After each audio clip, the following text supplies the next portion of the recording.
All right, joining me to speak on this further, this issue of the protest coming up tomorrow, is the former Minister of Sports Development, Mr. Solomon Dalong. He joins us from just the Plateau State capital. Mr. Dalong, good to see you and thank you for coming on the program. Yeah, good afternoon, Nigerians, and thank you very much for the opportunity. All right, so let's begin. Are you going to be joining the protest tomorrow? Live and direct. Okay, because most of the time, when we speak to members of the APC or some of the members of the people in government, most of the time, they speak against the protest. So let me maybe rephrase again. Are you still in the APC? I resigned from this APC in 2023, and I'm a member of the Social Democratic Party, the only political party that has suffered unaddressed injustice from the Nigerian state. All right, Mr. Dalong, one of the things, before we get, okay, let's just get, so if for you joining the protest tomorrow, because you're one of the high-profile persons we have seen that is saying that he's going to join the protest, what's your motivation besides the things we've read across board? Well, every human being is a member of a political community and a society. And the Nigerian people have not pretended that there are existential issues affecting their well-being as citizens. And they've seen that there is no attempt from established institutions to be able to address these issues. The National Assembly, the voices that tried to echo their grievances were silenced. The traditional institutions have been on paying of homages to the villa. The religious clerics are also on pilgrimage to Aso Rock. So the people are frustrated, and they have decided to join the elementary school of learning the language to speak with the government. They are now graduates of the appropriate language of communication which the government can understand, which is protest. So I am motivated by the commitment of our people to seek peaceful redress from their government. That is the motivation. So when we've spoken with a couple of ministers, a couple of people in government. As a matter of fact, we spoke earlier today with the Minister of State for Health. And one of the things he's constantly mentioned is that, paraphrasing what he said, Nigeria has been living a fake life. More like the government has been subsidizing fuel, forex, electricity, and all whatnot. And so the Tinubu administration is coming to reset this. And it's going to take a bit of time for that to kick in, that Nigerians should give them the benefit of doubt and allow them some time for this to kick in. Is that a strong proposition that you think should be considered by the Nigerian people, or it falls flat on the surface? An average Nigerian is more informed about these government rhetorics. The Tinubu administration and his ministers are completely disconnected from the people. Most of them, since their appointments, had never even had any good link with the people to understand the devastating impact of the policy of withdrawal of fuel subsidy. They are just panicked by this resolve of the people. So they have been running from pillar to post to try to connect with the people, but it's been difficult. So all that they are doing now is try to operate a narrative that is completely at variance with what is obtainable on the ground and what the people knew much about their situation. So the conversation by the Minister of State is more or less too academical to be reconciled with the situation. And I think they need more education to understand what we're dealing with right now on the ground. Dalong, we will not forget too early that he served in the government of President Muhammadu Buhari in his very first term. And one of the things that we're perceiving that this government is putting across to us is that the leadership of President Muhammadu Buhari left a huge burden on them. Literally, Nigeria was almost going bankrupt. So when they talk about the leadership of Muhammadu Buhari, you are part of that leadership. It appears that what they are saying and what they inherited, it appears that the government did not do well or did fail, literally. Is that your assessment? In your assessment, how well or badly did Muhammadu Buhari do as a president of Nigeria, under whose cabinet you served in the first term? Tinubu and Buhari are semester twins. The government of Muhammadu Buhari was a joint government of Buhari and Tinubu. Tinubu provided the vice president and about 5 ministers in the cabinet for the period of 8 years. He also nominated special advisors. And as one who served in the government, on many occasions, we have traveled with him together with President Muhammadu Buhari on foreign missions. So I think it is unfair for President Tinubu to say, to now say he inherited. No, there was nothing for him to inherit.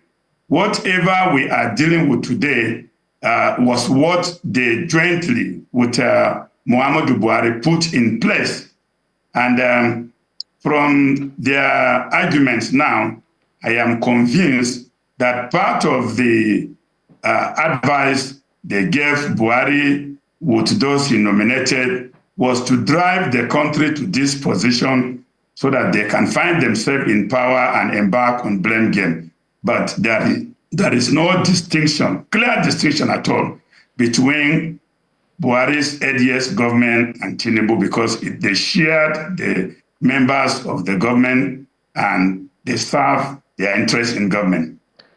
Are you by inference saying that the Muhammadu Buhari administration failed in the management of our common resources? Completely. That I have not denied it. That self-indictment I have admitted and has apologized to Nigerians, because I'm one of those who campaigned vigorously for President Muhammadu Buhari and the APC. And I had a vision, a dream of transforming Nigeria into a better society. So if we have not been able to achieve that in the 4 years of my service and the 8 years of President Muhammadu Buhari, I cannot play saint now. That government failed. And of course, some of the debt burdens that Nigeria is dealing with was by that Tinubu Buhari's government, which we served in. So I have not denied that the government did not discharge its social contract with Nigerians. All right, Mr. Delong, I want to put up a few things. If my producer can get me some of the things. The question I want to ask is, they call it, there's no aggregated common charter of demands because there are different groups coming together to protest. I don't know what group you belong. Maybe I'll ask you, what group do you belong to? Are you a lone protester, or there's a group you belong to, or you're coming as a member of the SDP? How are you coming on this protest? As a citizen or a member of a group? Or let us be clear.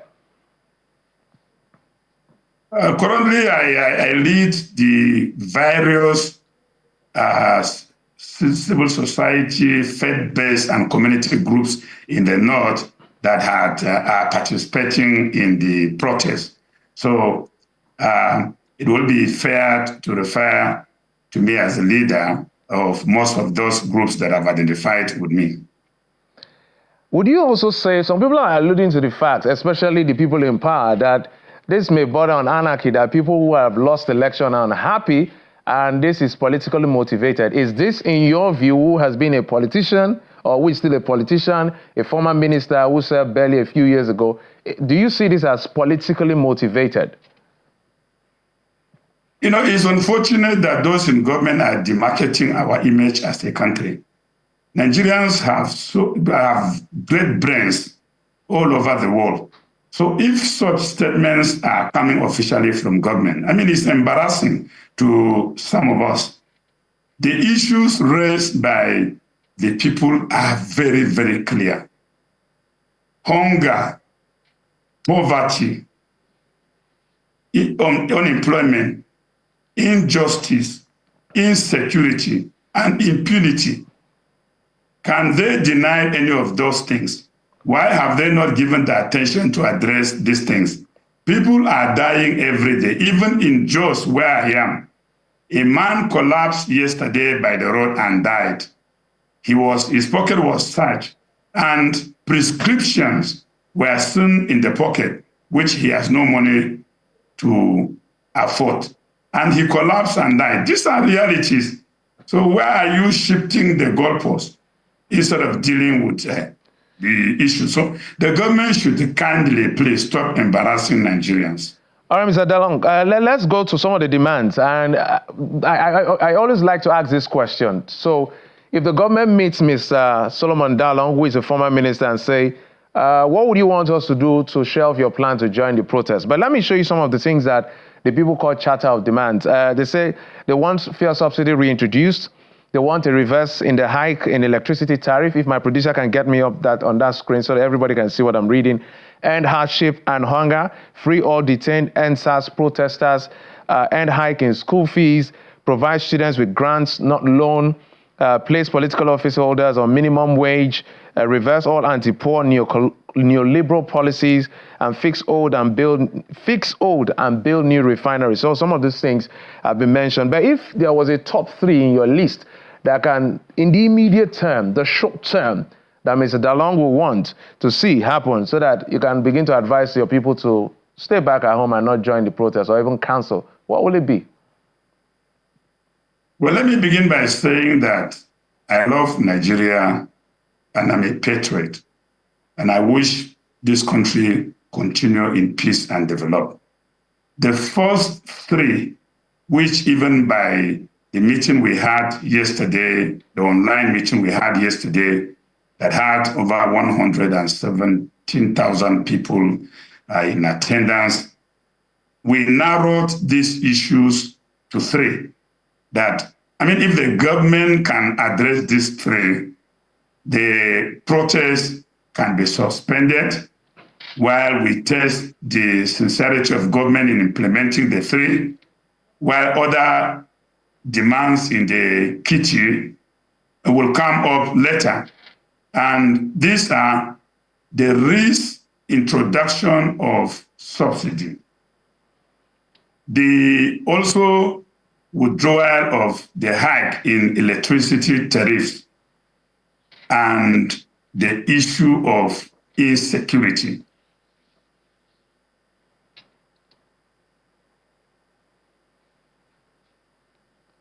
Oh dear, Piers, Mr. Dalong. Yeah. Just 10 seconds. I just have 10 seconds. Just land on your thoughts. Okay. Just 10 seconds. So those 3 things, if the government can address them, it will douse the tension and it will even suspend the demonstration. All right. So we have restoration of fuel subsidy. We have the issue of electricity tariff and insecurity. Okay. These are very basic. All right. Solomon Dalong, former Minister of Sports, thank you so much for joining us from Jos, the Plateau State capital. Thank you, sir. You're welcome. Thank you very much, too, for the opportunity.